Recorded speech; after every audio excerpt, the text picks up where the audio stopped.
Assalamualaikum warahmatullahi wabarakatuh. Baik, kita kembali di pertemuan kita yaitu komunikasi profesi. Nanti di sini ya ada beberapa yang saya jelaskan yaitu mengenai dari apa itu komunikasi verbal dan nonverbal terutama ya, dan nanti juga ada materi terkait teknik dalam komunikasi. Ya, baik, kita langsung saja mulai. Jadi, komunikasi profesi terkait yang akan kita bahas ya Pak, yaitu pada hari ini adalah terkait dari komunikasi verbal dan non verbal ya, seperti itu. Nah, nanti kita akan jelaskan secara rinci pada pertemuan kali ini.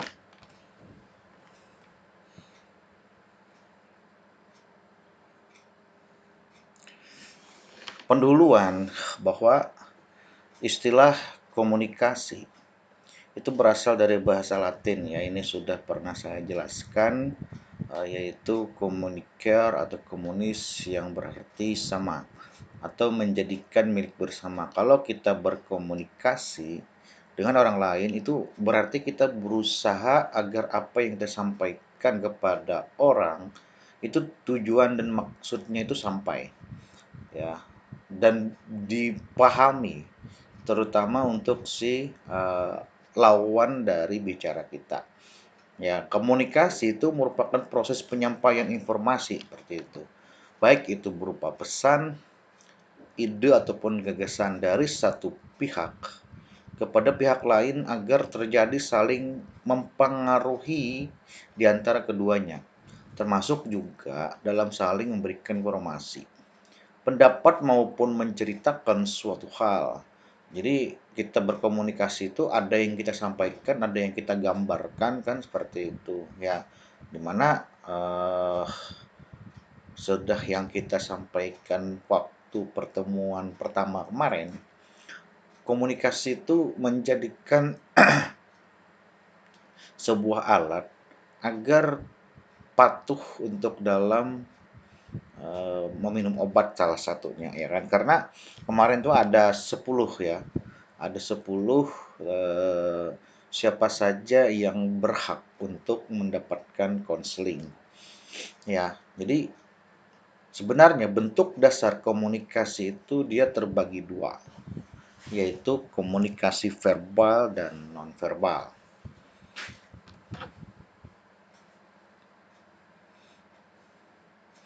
Kita masuk ke yang awal.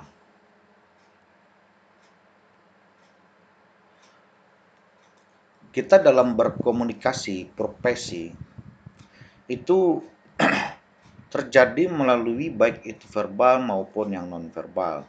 Yang komunikasi verbal itu disampaikan secara lisan dan nonverbal bisa berupa lewat tulisan. Itu biasanya kalau kita antara tenaga kesehatan itu berupa resep ya, yang bisa disampaikan dari dokter kepada kita sebagai seorang tenaga kefarmasian. Nah, beda halnya nanti apabila kita sebagai tenaga kesehatan dengan pasien seperti itu. Nah, nanti dalam komunikasi inilah kita itu akan bagaimana cara kita memilih bentuk komunikasi. Nah, yang pokok pembahasan kita pada hari ini yaitu yang pertama ada komunikasi verbal, bentuk-bentuk komunikasi verbal dan komunikasi nonverbal, fungsi dari komunikasi nonverbal serta perbedaan pokok komunikasi verbal dan nonverbal. Nah, itu adalah pembahasan yang akan saya sampaikan pada pertemuan ini. Kita akan memasuki pada bab pertama, yaitu komunikasi verbal. Komunikasi verbal itu adalah komunikasi dengan menggunakan kata-kata lisan atau tertulis antara dua orang atau lebih. Di mana komunikasi verbal itu merupakan komunikasi yang sering dan paling banyak dipakai dalam hubungan antar manusia. Berarti dia langsung menyampaikan informasi dan edukasi kepada masyarakat.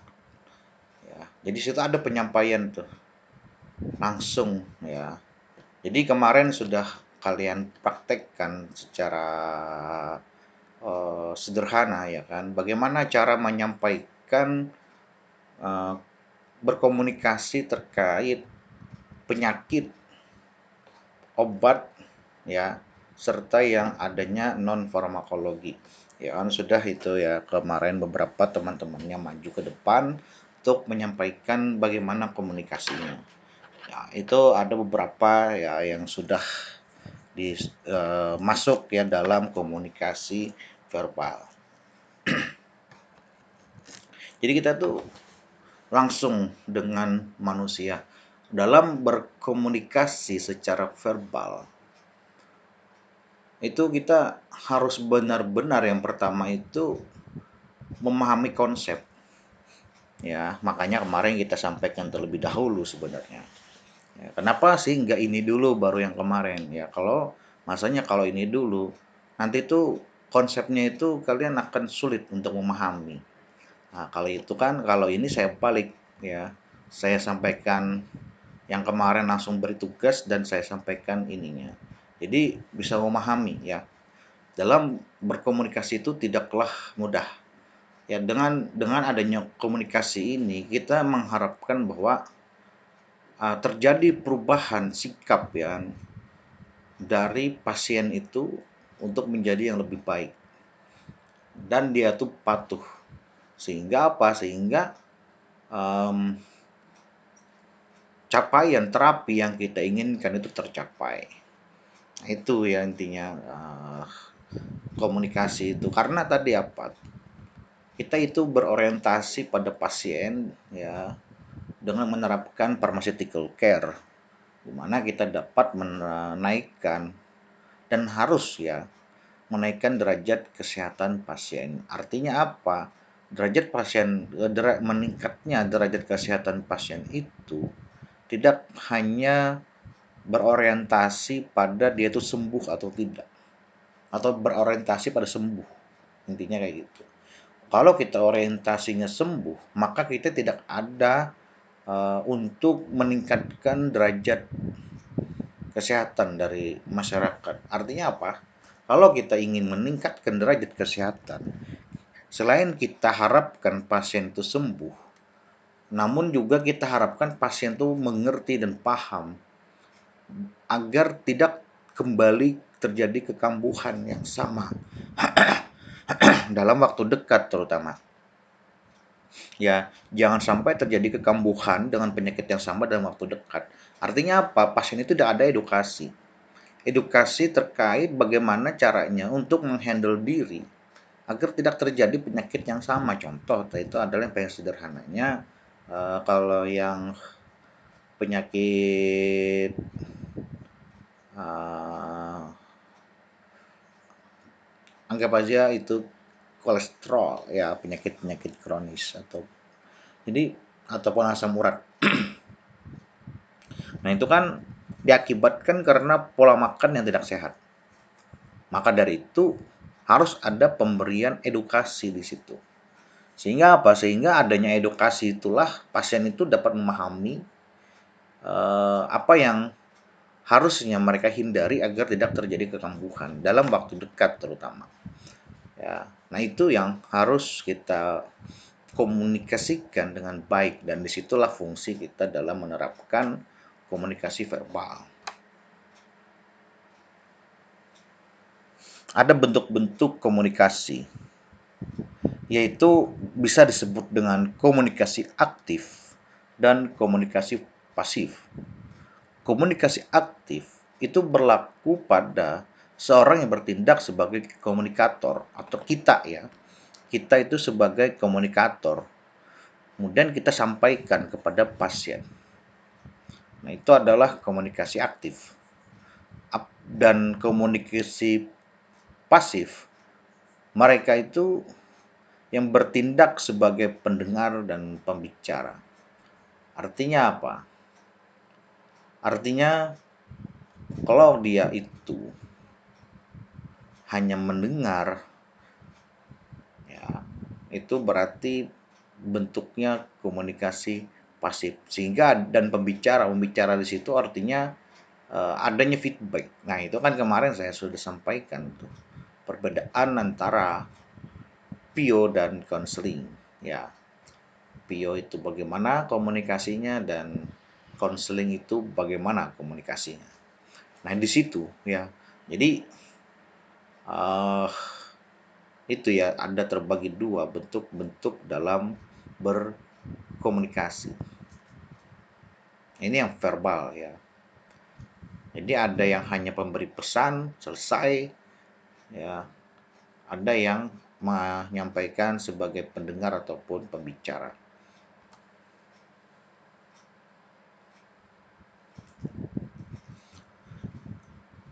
Ketika kita dalam berkomunikasi, yang satu berbicara dan satu mendengarkan, maka itulah bentuk komunikasi yang harus kita bentuk. Karena apa? Karena tadi kita harus merasakan yang namanya empati ya, kata saya kemarin itu. Kita harus merasakan adanya empati dari pasien tersebut. Ya. Empatinya apa? Kita ikut merasakan apa yang dia rasakan. Sehingga kita tuh dapat memahami itu. Bagaimana cara kita itu untuk memberikan edukasi. Ya, agar apa? Agar eh, masyarakat pasien itu tenang ya. Tenang agar mereka itu tidak khawatir terhadap penyakit mereka itu akan terulang karena kita sudah diberikan edukasi. Sehingga pesan-pesan itu harus disampaikan dengan baik ya.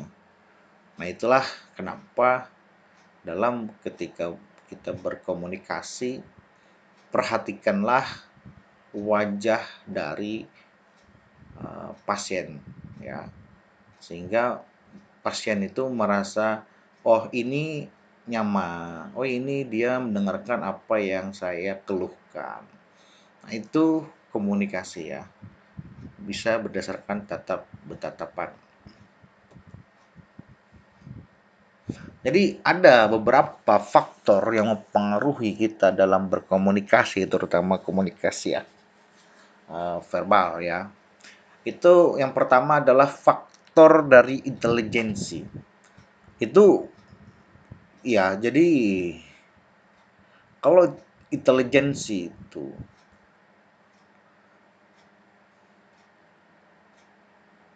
uh, berarti kita itu dapat apa namanya? Kita itu dapat menerka, mungkin seperti itu ya. Kita dapat sudah memikirkan, oh beliau ini gini gini gini gitu kan. Jadi intelijensi itu penting gitu kan. Untuk kita terapkan karena kita tuh mampu langsung memahami situasi dan kondisi ya, itu maksudnya ya, dapat memahami situasi dan kondisi yang disampaikan atau dikeluhkan oleh pasien, sehingga oh kita sudah memahami nih pasien ini penyakit ini kondisinya dia bagaimana, maka kita langsung akan bergerak secara spontan untuk menyesuaikan situasi dan kondisi dari si pasien. Nah, itu paling penting tuh yang pertama yang harus kita jaga ya, dan harus kita pahami itu di sana. Kemudian ada yang namanya faktor budaya. Nah, faktor budaya ini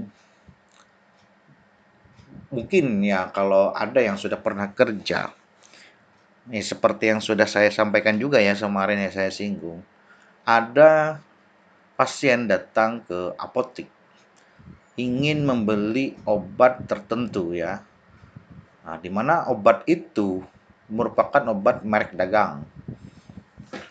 Merek dagang, sehingga pada saat itu datang ke apotek ingin membeli obat itu tuh. Pasien datang, berikan itu, kemudian dicarikan oleh tenaga kefarmasian yang ada di tempat. Kemudian keluar bahwa menyatakan obat itu habis, tapi ada persamaannya. Dan dibawalah persamaan itu, sampaikanlah edukasi kepada pasien bahwa dan juga informasi ya, bahwa obat itu sama jenis, sampai ke potensi obatnya pun sama, isi obatnya pun sama, tapi merek dagangnya berbeda. Pasien tidak mau, katanya seperti ini, saya itu lebih cocoknya dengan obat ini. Saya pernah mencoba dengan obat-obat lain itu tidak cocok, tidak semua sembuh katanya. Seperti itu. Nah, berarti dalam hal ini kita perlu berikan edukasi gitu ya, terkait perubahan sugesti di dalam pikiran si pasien. Memang tidak mudah untuk melakukan itu ya. Kemudian yang ketiga itu ada faktor pengetahuan. Faktor pengetahuan itu baik kita seorang tenaga kefarmasian ataupun pasien yang harus memiliki faktor ini ya. Kita tidak mengetahui efek samping dari obat itu. Makanya kan kemarin tuh ada 10 tuh ya, 10 penyakit yang harus dikonseling. Setidaknya 10 itu minimal yang kita ketahui secara jelas ya. Bagaimana obat itu dia memiliki efek samping ataupun interaksi dan lain-lainnya. Nah, kemudian juga pengetahuan si pasien. Ada pengetahuannya dia oke-oke aja, terima-terima aja apa yang disampaikan. Tapi juga ada pasien yang itu cerewet gitu ya. Cerewet dalam dalam artian dia tuh ingin dirinya tuh lebih baik kan kayak gitu cerewetnya. Sehingga banyak tanya gitu kan. Nah, dengan banyak tanya itu kita dapat uh, dapat menjelaskan juga kepada si pasien apa yang ditanyakan oleh si pasien. Kita dapat menjelaskan secara keilmuan. Ya, jadi pengetahuan ini juga akan berpengaruh ya terhadap lawan bicara kita. Semakin kita itu mempunyai pengetahuan dan ditanyakan terus oleh si pasien, maka kenyamanan dari seorang pasien itu dia akan terjaga gitu kan. Oh, aku nyaman ya di sini ya, dijelaskan ya, diberi tanggapan gitu kan di apotek ini. Secara tidak langsung dia akan balik lagi ke apotek tersebut seperti itu kan untuk mendapatkan penjelasan-penjelasan dari obat ataupun penyakit yang diderita oleh si pasien. Faktor yang keempat itu adalah faktor kepribadian. Ya, jadi ada yang ini kan ada faktor budaya tuh tadi ya. Kalau kepribadian ini biasanya itu eh, beli obat ini tidak ada misalnya kan diganti dengan persamaan lain, oke. Setelah selesai dia langsung pulang. Dia tidak banyak bicara gitu ya. Dia tidak banyak bicara. Yang penting obat itu dia sudah dapat. Nah, ini juga yang perlu kita pahami ya. Bisa kita kalau dia itu seperti itu, kalau kita menemukan kasus seperti itu, maka perlu kita sampaikan bahwa setidaknya obat obat yang dibelinya itu kita kasihkan informasi apa gitu kan. Mungkin edukasinya ada di sana. Supaya apa? Supaya tidak hanya pasien itu orientasinya itu sembuh. Sembuh kan dia bisa menjadi kekambuhan dalam waktu dekat. Nah, hal-hal yang seperti itulah yang harus kita perhatikan. Kemudian juga faktor pengalaman. Oke, ini paling mendasar ya dari seorang pembicara terutama yang sebagai pemberi informasi dan edukasi. Jadi itu juga ya, kita pegawai baru ya kan misalnya tuh. Kita belum tahu apa-apa gitu. Nah, maka dari situlah perlu adanya adaptasi. Jadi dalam adaptasi ya itu penting kita untuk ini apa penting untuk kita itu bisa menjalankan komunikasi yang lebih baik kepada si pasien. Nah, jadi 5 faktor inilah yang biasanya mempengaruhi dalam berkomunikasi. Kita akan memasuki yang namanya komunikasi nonverbal. Komunikasi nonverbal itu merupakan adanya interaksi antara pembicara dan lawan pembicara tanpa menggunakan kata-kata. Baik itu dilakukan sengaja ataupun tidak sengaja. Namun terkadang pengirim atau penyampai dan penerima itu tidak menyadari secara teoritis komunikasi nonverbal dan verbal itu dipisahkan. Namun pada kenyataannya kedua jenis komunikasi saling menjalin dan melengkapi. Contohnya apa? Paling sederhana itu adalah etiket, ya kan? Etiket itu sebenarnya sebagai tanda pengingat bahwa obat itu diminum berapa kali sehari, kapan waktu diminumnya, berapa banyak takaran yang harus diminum. Ya, nah itu adalah komunikasi nonverbal. Berarti apa? Ada alat bantu di sana, ya, secara tidak langsung. Sehingga setelah kita melaksanakan komunikasi verbal, maka kita sertakan juga komunikasi nonverbalnya, yaitu berupa etiket. Oke, itu yang bila mendapatkan resep. Kalau yang menempatkan dia sebagai suami dikasih bagaimana? Nah, itulah pentingnya. Biasanya kan suami dikasih itu adalah yang diberikan obat-obat bebas dan obat-obat bebas terbatas. Nah, maka dari itu penting kita tidak mensobek dari kemasan aslinya. Biasanya kan obat-obat bebas terbatas itu dia ada keterangannya tuh ya di dalam kemasan tersebut. Ya. Maka dari itu kan kita perhatikan kita telah menyampaikan obat ini sekalian sekian-sekian ini, kecuali memang ada yang menggunakan ingin membeli obat yang bukan obat bebas dan bebas terbatas. Nah, itu tetap harus kita berikan komunikasi. Bentuknya apa? Kalau yang nonverbal, ya nonverbal itu bisa dituliskan di pada kemasannya. Ya kan itu yang misalnya pada pasien lansia ya kemarin itu. Nah, hal-hal seperti itu disebut dengan komunikasi nonverbal.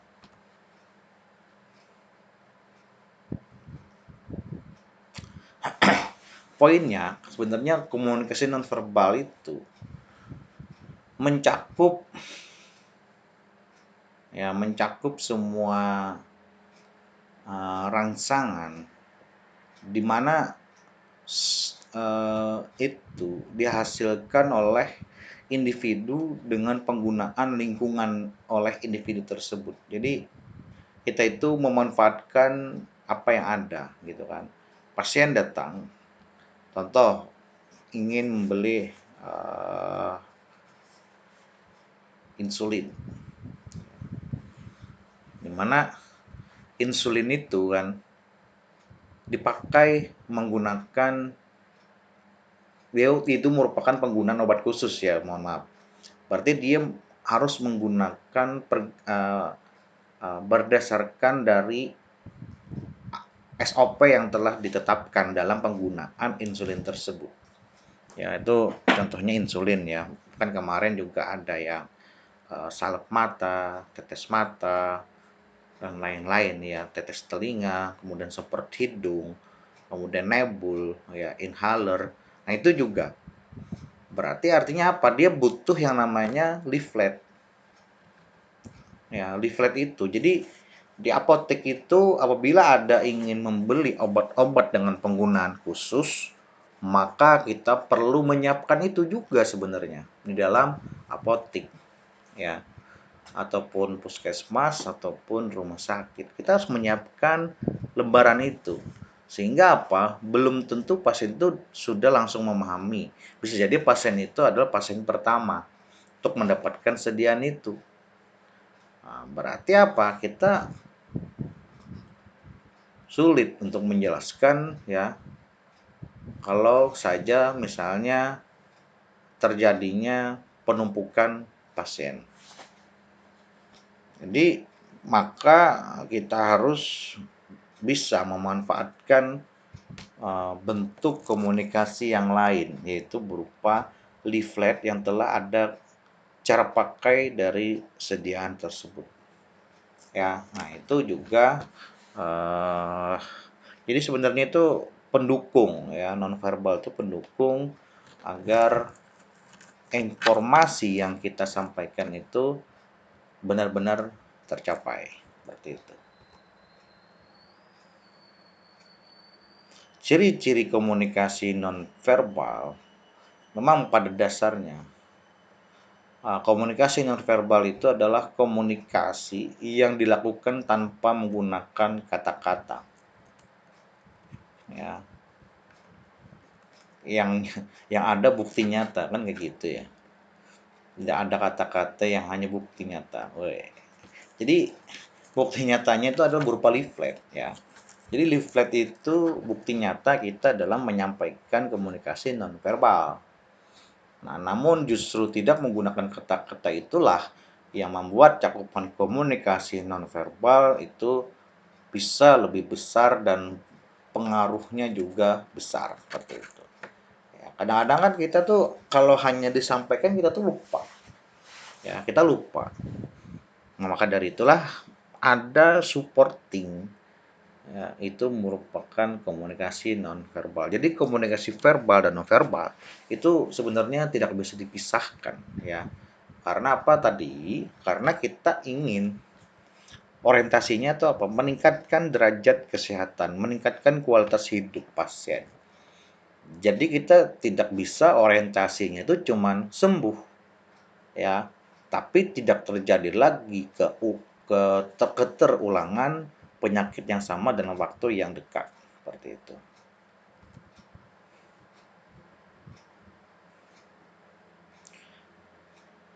Oke, ini disampaikan dalam satu paket ya. Oke, bisa dibaca aja. Nah, juga kita harus melakukan secara komunikatif ya. Intinya sama aja ya, yang penting ada pesan yang kita buat, yang kita sampaikan kepada pasien ini kontekstual ya tadi ya.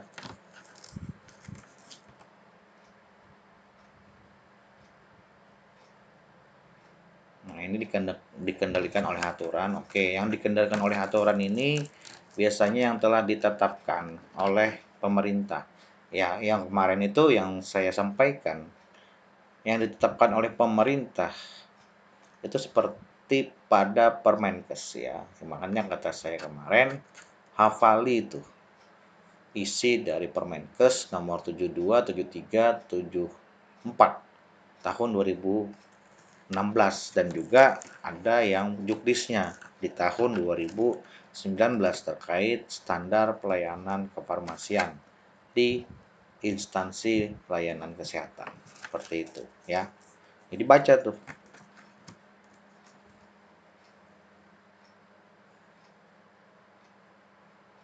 Nah, dan juga ya, jadi kita itu supaya bentuk leaflet yang kita gunakan supaya dapat dipercaya informasi itu, maka jangan lupa di dalam leaflet itu ada berikan daftar pustaka. Ya, referensi yang merujuk pada apa yang kita jelaskan pada leaflet sehingga oh ini leaflet benar bagus bahwa ada referensi yang mendukung dari teori yang disampaikan. Kan kayak gitu, ya.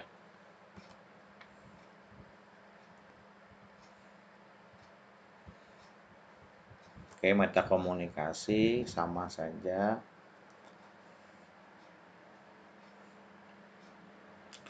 Ada jenis-jenis komunikasi nonverbal. Itu bisa berupa gestur tubuh. Ya, gestur tubuh di mana hanya kan ini biasanya itu untuk pasien-pasien yang kemarin yang terakhir itu ya, buta aksara ataupun yang lainnya. Nah, sehingga kita membutuhkan juga gestur tubuh dan mimik wajah. Kemudian juga memperhatikan adanya sentuhan, ya oke, sentuhan ini misalnya ya, ingin melihat pasien itu apa sih dia sakitnya gitu kan, saya boleh lihat nggak? Kita pegang kan kayak gitu. Sehingga, oh ya ini itu, penyakit beliau ini gitu kan. Oh, bapak ini adanya misalnya bisul ya, bisul dan kemerahan bengkak gitu. Kita nggak bisa terlalu fokus melihatnya karena dia ada pada posisi di kaki misal, ya. Sehingga kita harus pastikan tuh dulu ya, melihat. Sehingga, oh ya ini bisa kita berikan obat sediaan yang salep yang menggunakan adanya antibiotik dengan yang adanya antiinflamasi, kortikosteroid kayak gitu ya. Kemudian gerakan mata juga itu merupakan kita tadi kata saya kan, kita tatap pandanglah mata dari pasien sehingga pasien itu dapat merasakan kenyamanan seperti itu ya. Oh bahwa saya ini diperhatikan kan gampang kan seperti itu. Kalau kita tidak ada menatap, langsung aja kita ambilkan obat berdasarkan yang telah diminta, maka gagal nanti kita dalam melakukan komunikasi. Kemudian ada intonasi bicara. Nah, intonasi bicara ini juga kita perhatikan ya dalam berkomunikasi. Jangan sampai intonasi kita tuh lebih tinggi, kemudian terlalu cepat dalam penyampaiannya dan segala macam. Nah, itu membuat pasien akan merasa tidak nyaman. Kemudian juga kita jangan sampai don't judge the book by its cover. Jadi kita langsung jangan menjudge ya kepada pasien hanya yang kita lihat dari covernya saja. Ya, namun kita harus gali informasi dari pasien tersebut. Apakah memang pasien tersebut gitu kan memiliki memiliki informasi yang tidak tersampaikan. Nah, maka dari itu kita harus benar-benar menggali informasi apa yang kita harapkan, ya seperti itu. Kemudian yang kelima, perbedaan pokok antara komunikasi verbal dan non-verbal.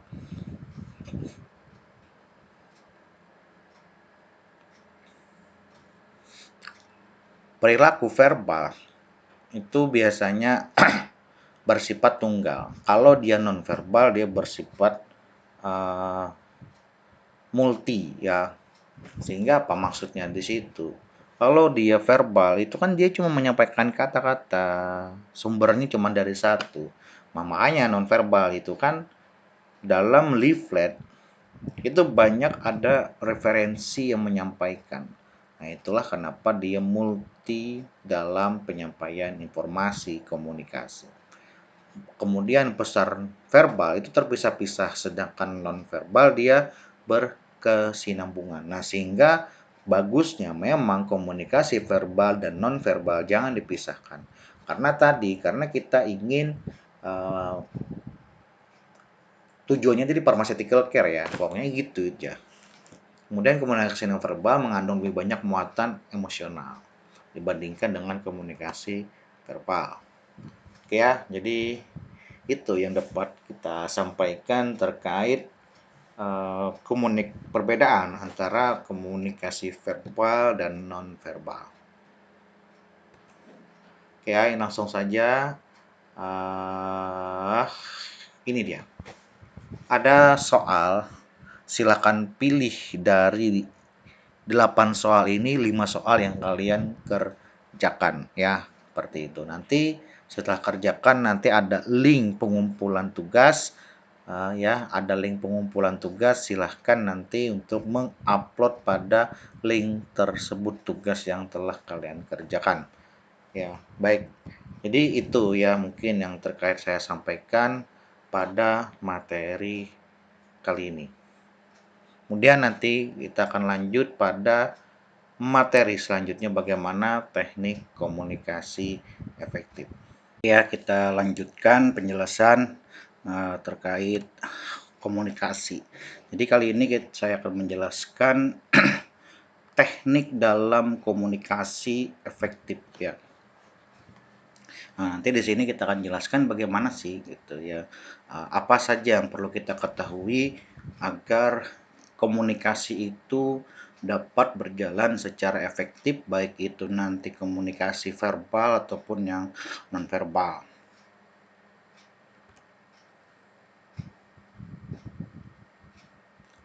Oke, welcome to from coming today. Di sini sama-sama kita ketahui Tuhan tidak akan memberikan cobaan melebihi batas kemampuan dari hambanya yang berstatus sebagai seorang mahasiswa. Oleh karena itu, selalu tekun dalam belajar dan gapailah impianmu secepat mungkin. Dimulai dari bangku perkuliahan ya. Jadi perhatikanlah dengan seksama penjelasan-penjelasan yang saya jelaskan. Sebagai motivasi, pendidikan memang tidak menjaminmu untuk sukses. Akan tetapi tanpa pendidikan, kehidupan dan masa depanmu akan lebih sulit. Oleh karena itu, tuntutlah ilmu selama masih hidup di dunia ini. Oke. Kita akan memasuki pendahuluan.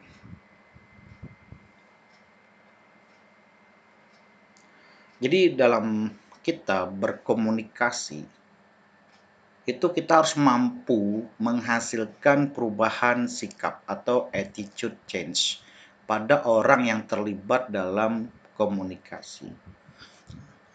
Artinya kita komunikasi itu adalah kita merubah sikap dari pasien itu ya. Sehingga pasien itu yang awalnya pola hidupnya itu tidak teratur, tidak sehat, kita mampu mengubah sikap itu. Minum obatnya yang tidak teratur bisa kita jadikan teratur, patuh dalam meminum obat.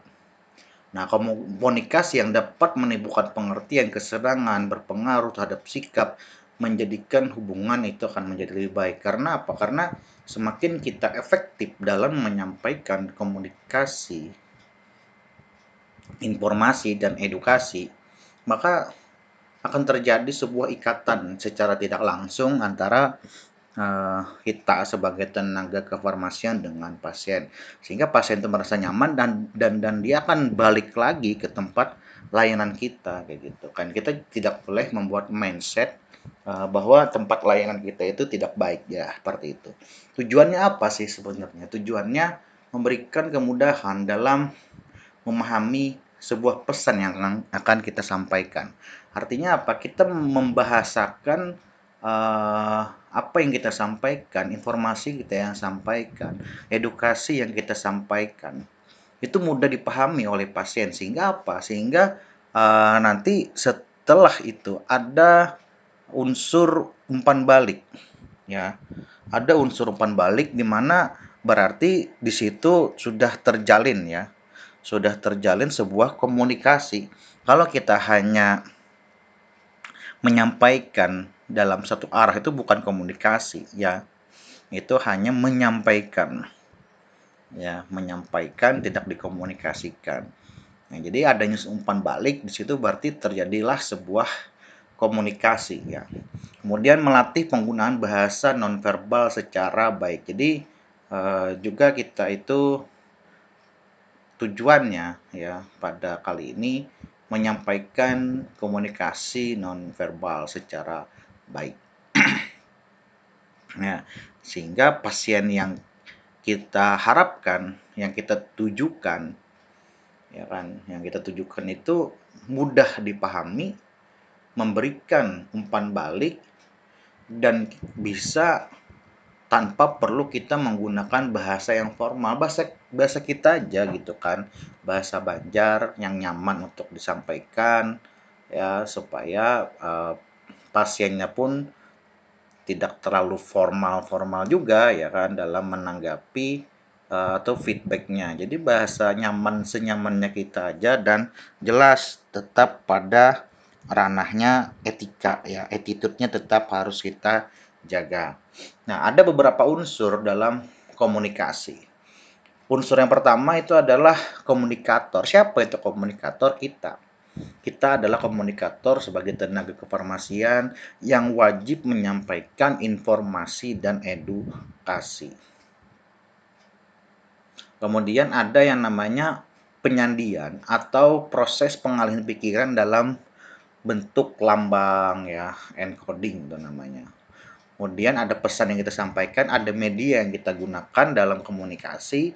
Kemudian ada juga kita itu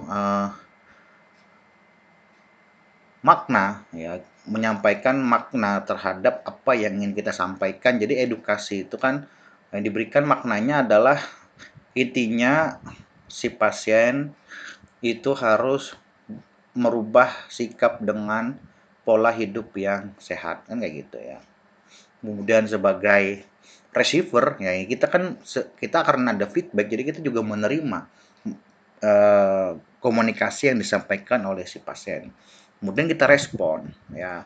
Dan ada beberapa unsur-unsur yang tidak terencana ya, bisa jadi dia menanyakan apa gitulah di luar daripada topik yang kita sampaikan terkait KIE ya, seperti itu.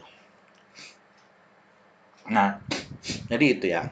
Kemudian kita akan memasuki apa sih ya alur. Jadi kan kita itu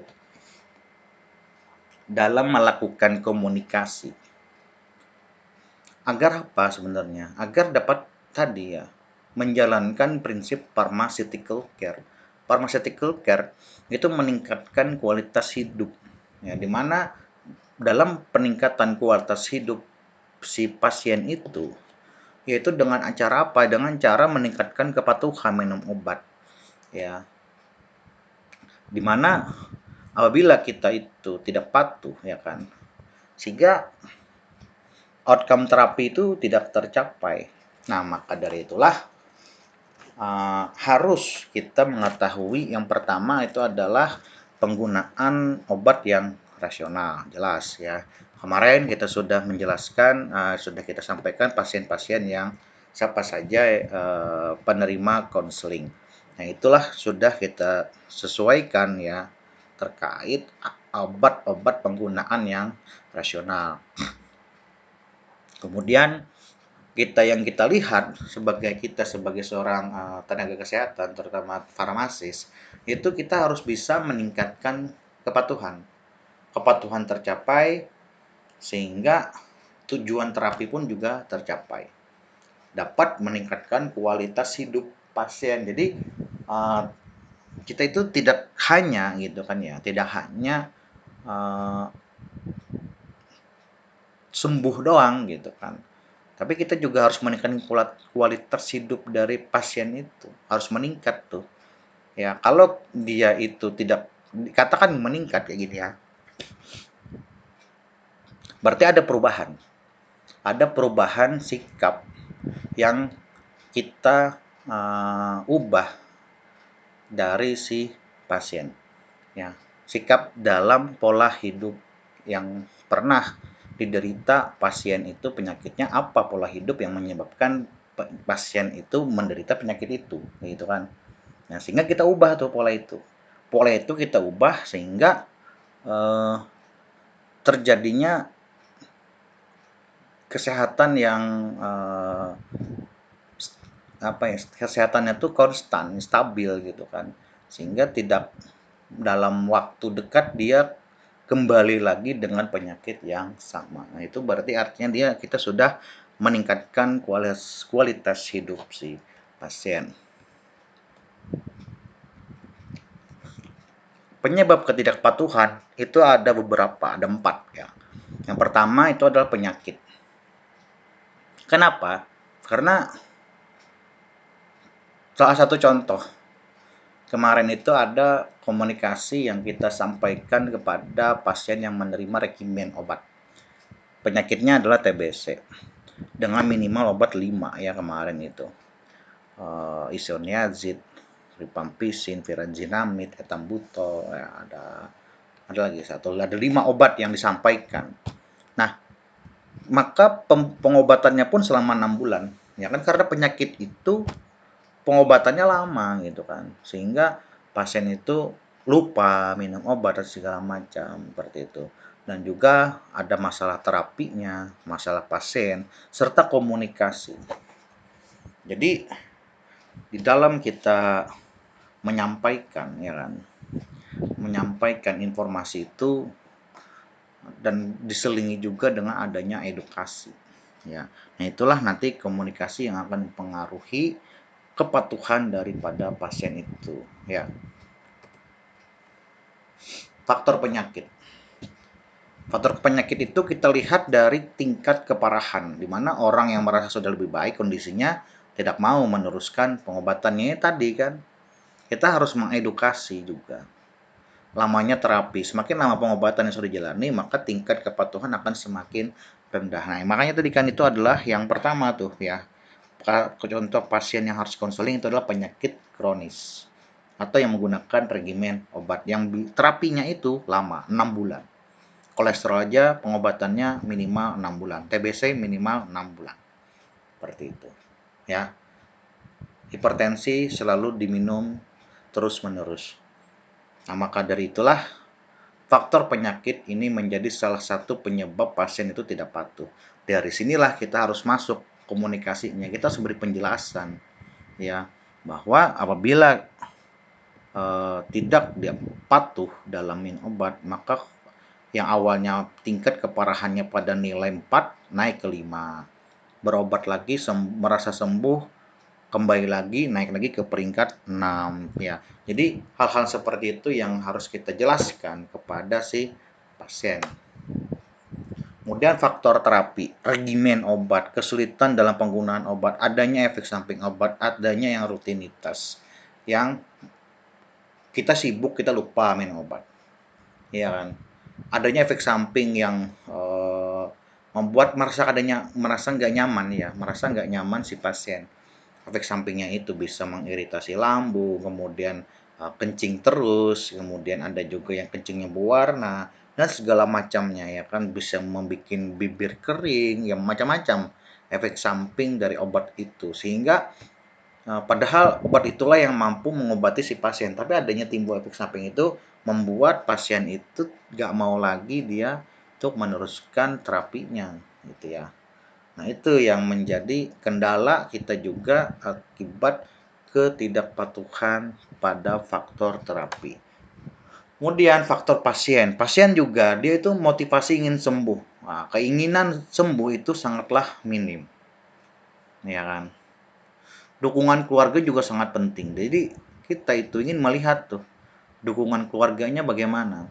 Nah, makanya biasanya itu faktor-faktor pasien ini yang kita teliti ya kan. Paling enak tuh. Hubungan dukungan keluarga terhadap tingkat kepatuhan pasien. Ya, seperti itu. Hubungan motivasi diri dalam kepatuhan. Hubungan antara sosiodemografi dengan kepatuhan. Nah, itu biasanya yang kita teliti ya pada faktor pasien ini gitu. Tapi kita tidak menyentuh kalau ini yang biasanya apabila dalam ranah farmasi komunitas. Kalau klinisnya itu yang tadi yang terapi gitu ya. Berapa nilai klinisnya, berapa yang apakah sudah ada penurunan kadar gula darah, kadar kolesterol dan seperti itu. Ya. Dan dari kepribadian. Di kepribadian ini kalau dia biasanya pribadiannya itu yang kita sulit adalah yang pendiam. Kalau dia itu tidak pendiam tapi tidak mau menerima masukan orang lain itu beda. Tapi setidaknya kan ada komunikasi situ. Ada yang dikomunikasikan. Kalau yang pendiam itu yang sulit.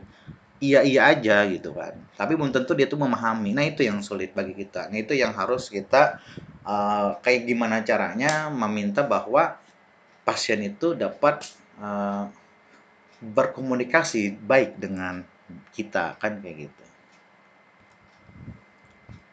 Ada juga faktor komunikasi, penjelasan dalam penggunaan obat, itu kurangnya pemahaman baik dari kita kan, dari farmasi maupun untuk pasien. Kemudian penjelasan perubahan gaya hidup, edukasinya, non farmakologinya kita jelaskan, kayak gitu kan. Ketidakpuasan dalam interaksi dengan pasien dan konsumen, kita ya, interaksi kita gitu kan. Tenaga kefarmasian hanya menyampaikan informasi namun tidak dengan edukasinya. Nah, itu kan menyebabkan layanan kita itu tidak tidak dinilai dengan baik oleh pasien. Tidak melibatkan pasien. Nah, ini komunikasinya hanya dilakukan dalam satu arah gitu. Nah, inilah yang penyebab-penyebab bahwa komunikasi kita itu tidak efektif seperti itu ya.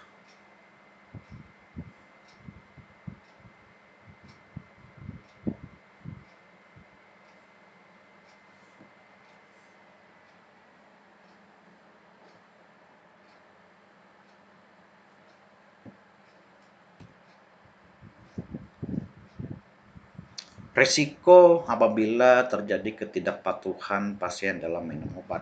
Yang pertama jelas adanya kegagalan terapi, meningkatkan biaya perawatan, memerlukan perawatan tambahan, risiko terhadap terjadinya toksisitas obat dan kekambuhan penyakit. Dari 5 ini, risiko-risiko inilah yang perlu kita pahamkan kepada pasien. Ya, takutnya ya akibat risiko ini terjadi itu dikarenakan kita itu komunikasi kita tuh kurang efektif yang kita sampaikan kepada pasien. Maka dari itulah kita harus seefektif mungkin memberi pemahaman, pengetahuan terkait resiko apabila tidak patuh dalam minum obat kayak gitu ya.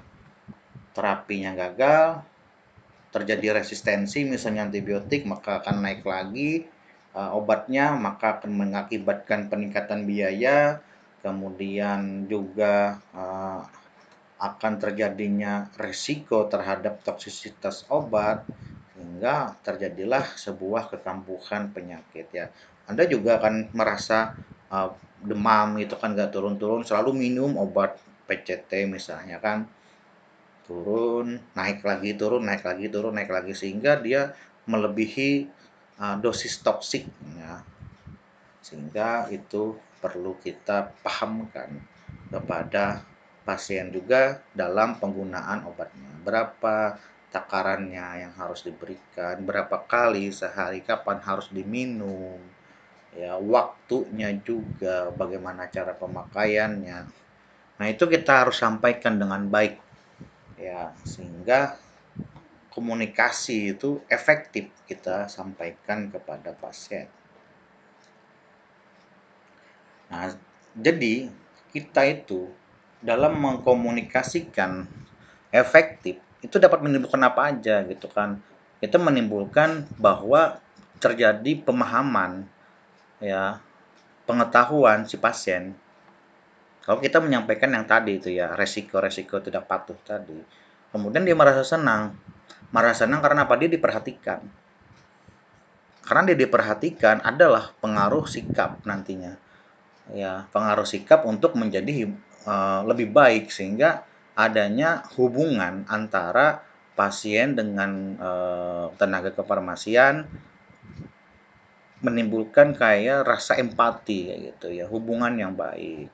Sehingga ada tindakan-tindakan yang dirubah yang mau diberi masukan oleh tenaga kefarmasian dalam outcome terapinya sehingga tidak terjadi kekambuhan penyakit yang sama dalam jangka waktu yang dekat. Nah, itulah kenapa kita itu perlu mengkomunikasikan secara efektif. Bentuk dan karakteristik komunikasi. Oke, ini verbal dan non verbal. Ya, sudah kemarin. Barusan ya, sorry. Nah, tapi kita ingin lihat tuh, katakan verbal efektif itu bagaimana? Verbal efektif itu kita menjelaskan secara jelas dan ringkas, mudah dipahami oleh si pasien.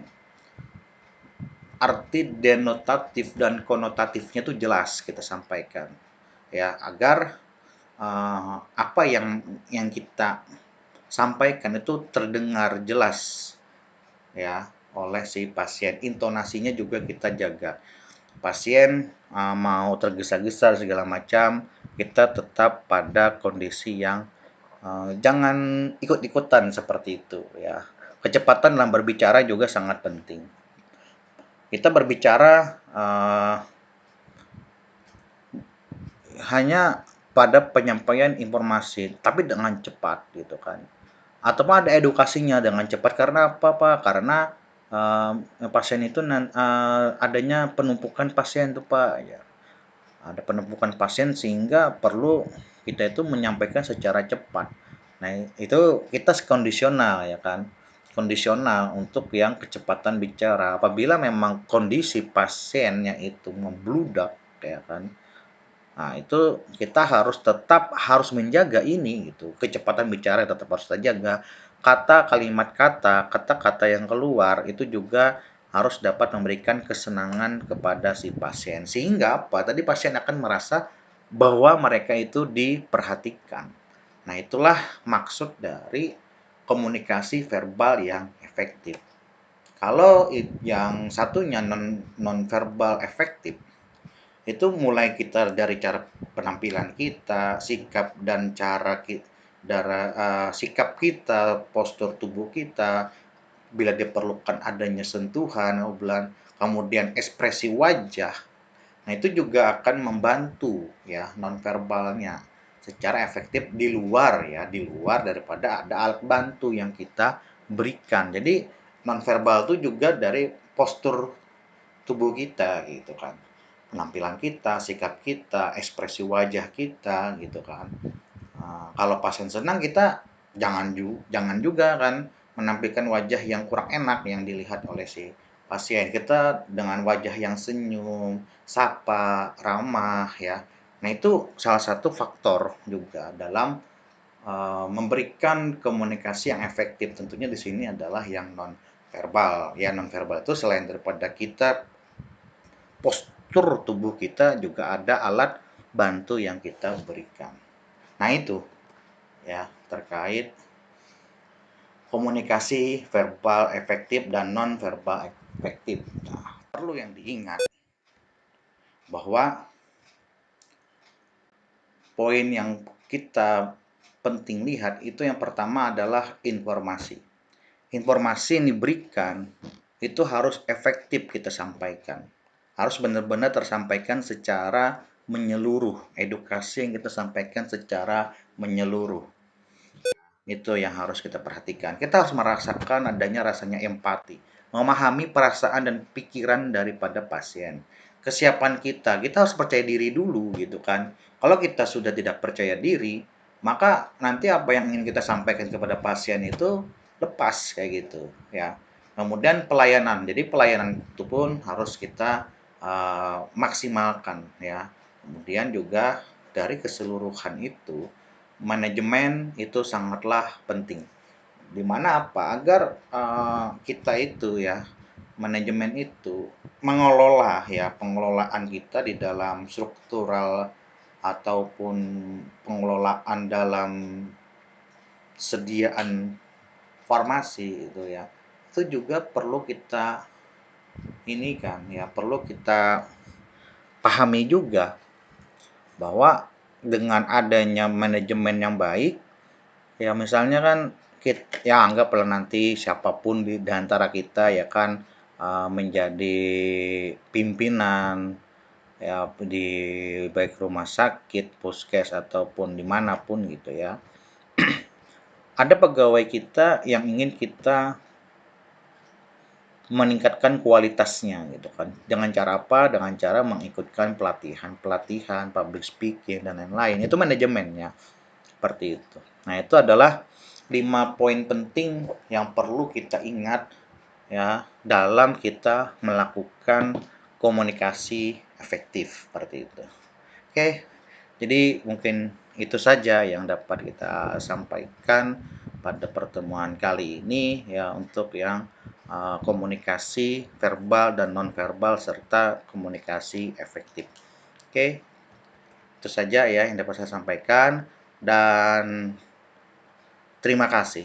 Namun sekali lagi ada tugas latihan. Nah, ini silahkan kalian kerjakan secara individu kembali gitu ya. Untuk ada 6 soal. Berarti dengan tadi ada 5 soal, yang sekarang ada 6 soal. Jadi soal ini nanti dikerjakan dan dikumpulkan seperti itu. Ya, oke. Jadi itu saja nanti yang dapat saya sampaikan, di mana nanti tugas ini ada linknya untuk kalian upload ya, seperti itu untuk pengumpulan tugas ya. Oke, jadi itu saja yang dapat saya sampaikan dalam perkuliahan pada bagian komunikasi verbal dan nonverbal serta teknik komunikasi efektif. Saya tutup. Wabillahi taufiq wal hidayah. Wassalamualaikum warahmatullahi wabarakatuh.